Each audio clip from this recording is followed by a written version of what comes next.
अदिति और दिति की संतानों की तथा मरुदगणों की उत्पत्ति का वर्णन।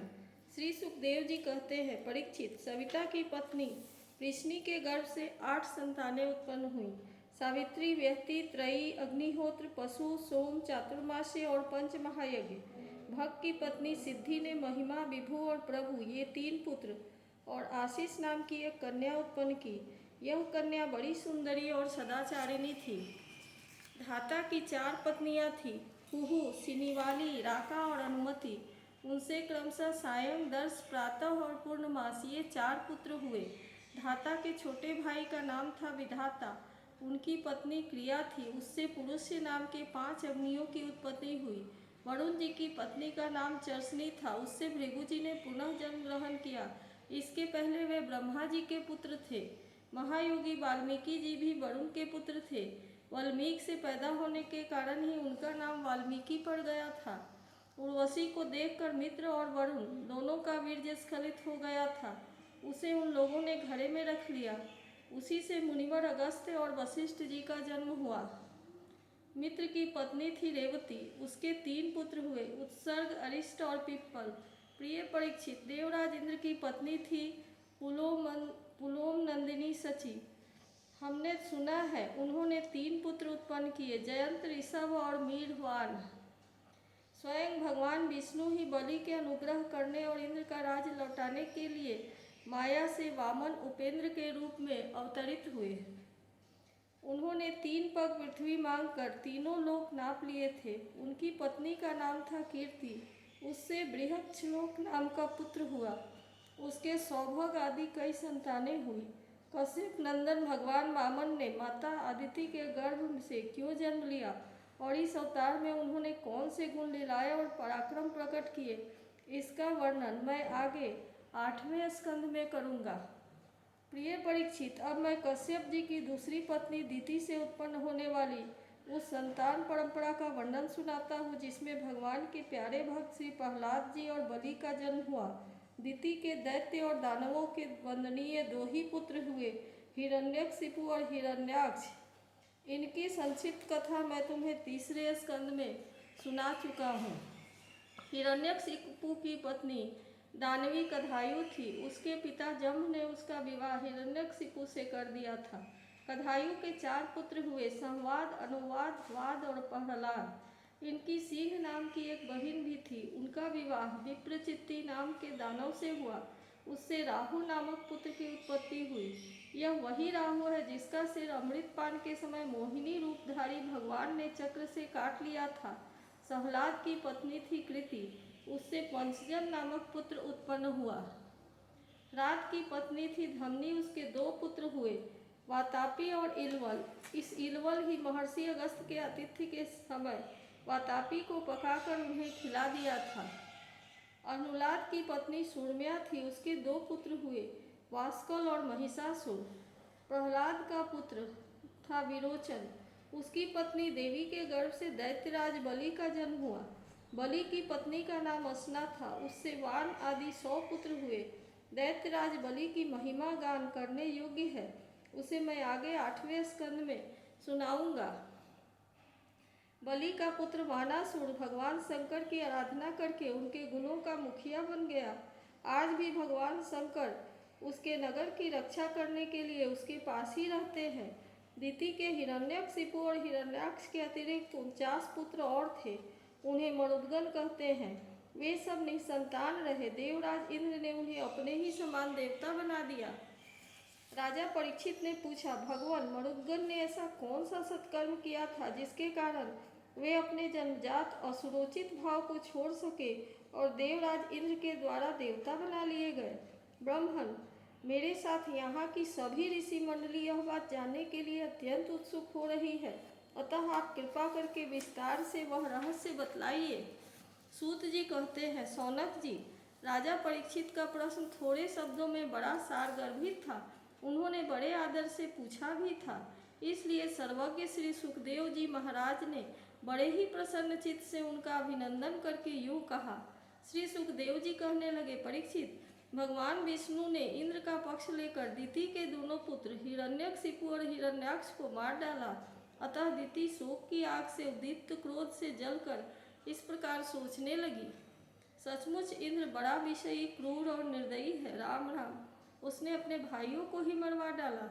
वह दिन कब होगा जब मैं भी उस पापी को मरवाकर आराम से सोऊंगी। राजा लोग राजाओं के, देवताओं के शरीर को प्रभु कहकर पुकारते हैं, परंतु एक दिन वह कीड़ा विष्ठा या राख का ढेर हो जाता है। इसके लिए जो दूसरे प्राणियों को सताता है उसे अपने सच्चे स्वार्थ या परमार्थ का पता नहीं है, क्योंकि इससे तो नरक में जाना पड़ेगा। मैं समझती हूँ इंद्र अपने शरीर को नित्य मानकर मतवाला हो रहा है, उसे अपने विनाश का पता ही नहीं है। अब मैं वह उपाय करूंगी जिससे मुझे ऐसा पुत्र प्राप्त हो जो इंद्र का घमंड चूर चूर कर दे। दिति अपने मन में ऐसा विचार करके सेवा शुश्रूषा, विनय, प्रेम और जितेंद्रियता आदि के द्वारा निरंतर अपने पति देव कश्यप जी को प्रसन्न कर रखने लगी। वह अपने पतिदेव के हृदय का एक एक भाव जानती रहती थी और परम प्रेम भाव, मनोहर एवं मधुर भाषण तथा मुस्कान भरी तिरछी चितवन से उनका मन अपनी ओर आकर्षित करती रहती थी। कश्यप जी महाराज बड़े विद्वान और विचारवान होने पर भी चतुर दिति की सेवा से मोहित हो गए और उन्होंने विवश होकर यह स्वीकार कर लिया कि मैं तुम्हारी इच्छा पूर्ण करूंगा। स्त्रियों के संबंध में यह कोई आश्चर्य की बात नहीं है। सृष्टि के प्रभात में ब्रह्मा जी ने देखा कि सभी जीव असंग हो रहे हैं, तब उन्होंने अपने आधे शरीर से स्त्रियों की रचना की और स्त्रियों ने पुरुषों की मति अपनी ओर आकर्षित कर ली। हाँ तो भैया, मैं कह रहा था कि दिति ने भगवान कश्यप की बड़ी सेवा की, इससे वे उस पर प्रसन्न ही हुए। उन्होंने दिति का अभिनंदन करते हुए उससे मुस्कुराकर कहा। कश्यप जी ने कहा, अनिंद सुंदरी प्रिय, मैं तुम पर प्रसन्न हूँ। तुम्हारी जो इच्छा हो मुझसे मांग लो। पति के प्रसन्न हो जाने पर पत्नी के लिए लोक या परलोक में कौन सी अभीष्ट वस्तु दुर्लभ है। शास्त्रों में यह बात स्पष्ट कही गई है कि पति ही स्त्रियों का परमाराध्य इष्ट देव है। प्रिय, लक्ष्मीपति भगवान वासुदेव ही समस्त प्राणियों के हृदय में विराजमान है। विभिन्न देवताओं के रूप में राम नाम और रूप के भेद से उन्हीं की कल्पना हुई है। सभी पुरुष चाहे किसी भी देवता की उपासना करें, उन्हीं की उपासना करते हैं। ठीक वैसे ही स्त्रियों के लिए भगवान ने पति का रूप धारण किया है, वे उनकी उसी रूप में पूजा करती हैं। इसलिए प्रिय, अपना कल्याण चाहने वाली पतिव्रता स्त्री अनन्य प्रेम भाव से अपने पतिदेव की ही पूजा करती हैं, क्योंकि पतिदेव ही उनके परम प्रियतम आत्मा और ईश्वर हैं। कल्याणी, तुम बड़े प्रेम भाव से भक्ति से मेरी वैसी ही पूजा की है। अब मैं तुम्हें सब अभिलाषाएं पूर्ण कर दूंगा। असतियों के जीवन में ऐसा होना अत्यंत दुर्लभ है। दिति ने कहा, ब्रह्मण, इंद्र ने विष्णु के हाथों मेरे 2 पुत्र मरवाकर मुझे निपुति बना दिया है। इसलिए यदि आप मुझे मुँह मांगा वर देना चाहते हैं तो कृपा करके एक ऐसा अमर पुत्र दीजिए जो इंद्र को मार डाले। परीक्षित, दिति की बात सुनकर कश्यप जी खिन्न होकर पछताने लगे।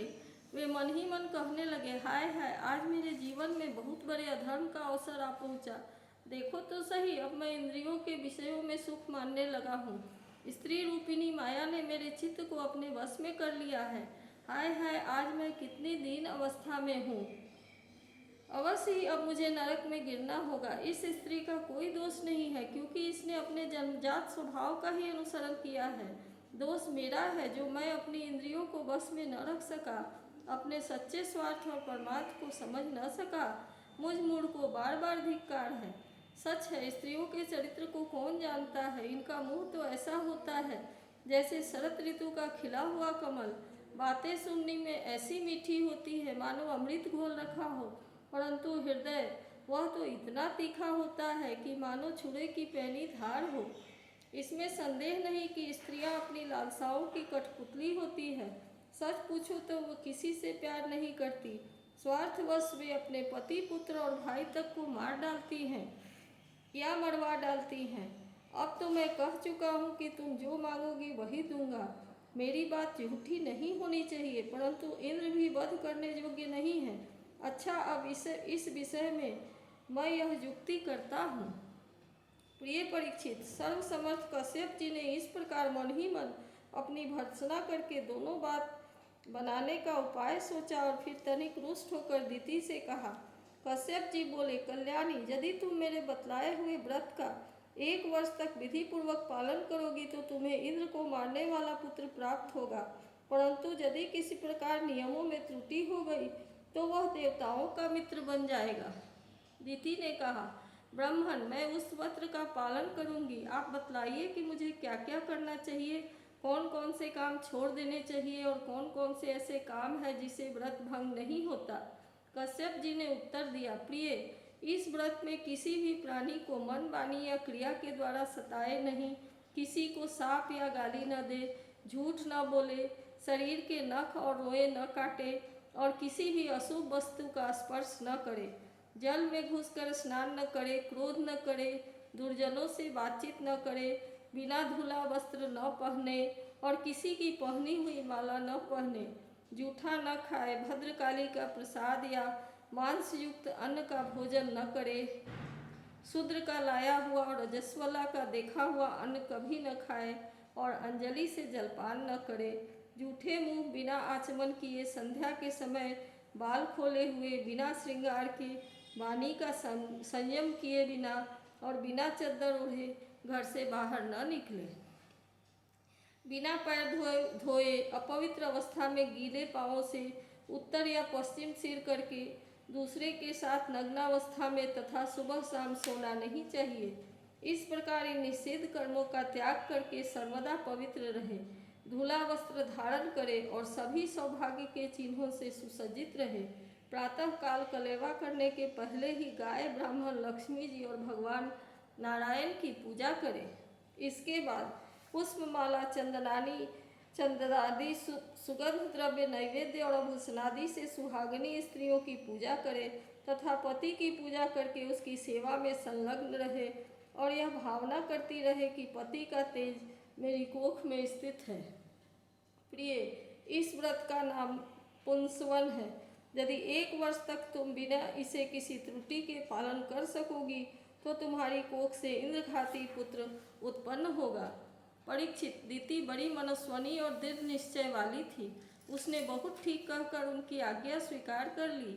अब दिति अपनी कोख में भगवान कश्यप का वीर्य और जीवन में उनका बतलाया हुआ व्रत धारण करके अनायास ही नियमों का पालन करने लगी। प्रिय परीक्षित, देवराज इंद्र अपनी मौसी दिति का अभिप्राय जान बड़ी बुद्धिमानी से अपना वेश बदलकर दिति के आश्रम पर आए और उसकी सेवा करने लगे। वे दिति के लिए प्रतिदिन समय समय पर वन से फूल, फल, कंदमूल, समिधा, कुश, पत्ते, दूब, मिट्टी और जल लाकर उसकी सेवा में समर्पित करते। राजन, जिस प्रकार बहेलिया हरिण को मारने के लिए हरिण की सी सूरत बनाकर उसके पास जाता है, वैसे ही देवराज इंद्र भी कपट वेश धारण करके व्रत परायणा दिति के व्रत पालन की त्रुटि पकड़ने के लिए उसकी सेवा करने लगे। सर्वदा पैनी दृष्टि रखने पर भी उन्हें उसके व्रत में किसी प्रकार की त्रुटि न मिली और पूर्ववत उसकी सेवा टहल में लगे रहे। अब तो इंद्र को बड़ी चिंता हुई। वो सोचने लगे कि ऐसा कौन सा उपाय करूं जिससे मेरा कल्याण हो। दिति व्रत के नियमों का पालन करते करते बहुत दुर्बल हो गई थी। विधाता ने भी उसे मोह में डाल दिया। इसलिए एक दिन संध्या के समय जूठे मुंह, बिना आचमन किए और बिना पैर धोए ही वह सो गई। योगेश्वर इंद्र ने देखा कि यह अच्छा अवसर हाथ लगा। वे जोग बल से झटपट सोई हुई दिति के गर्भ में प्रवेश कर गए।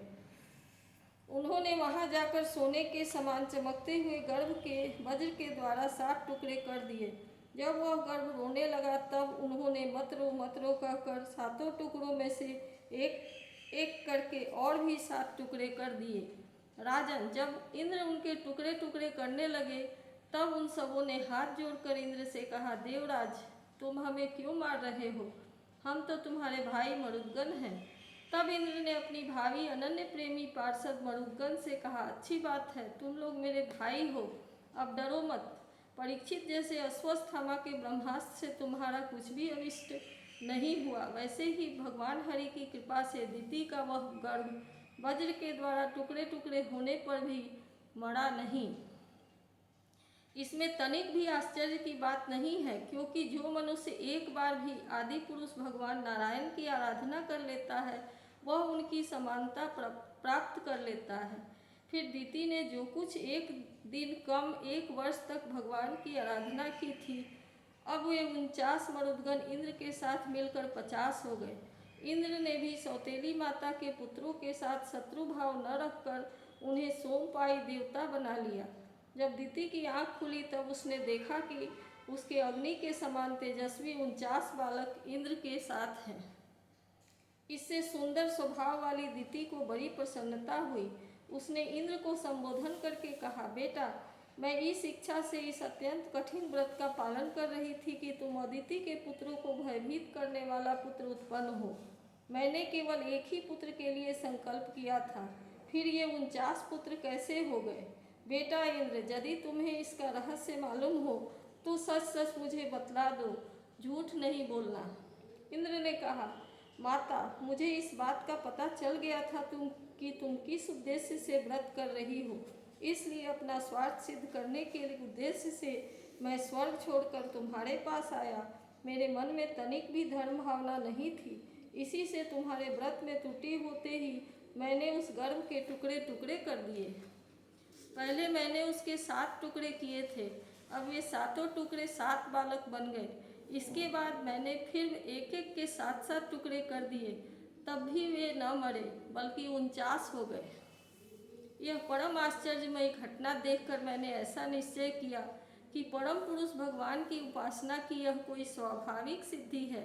जो लोग निष्काम भाव से भगवान की आराधना करते हैं और दूसरी वस्तुओं की तो बात ही क्या, मोक्ष के भी इच्छा नहीं रखते, वे ही अपने स्वार्थ और परमार्थ में निपुण हैं।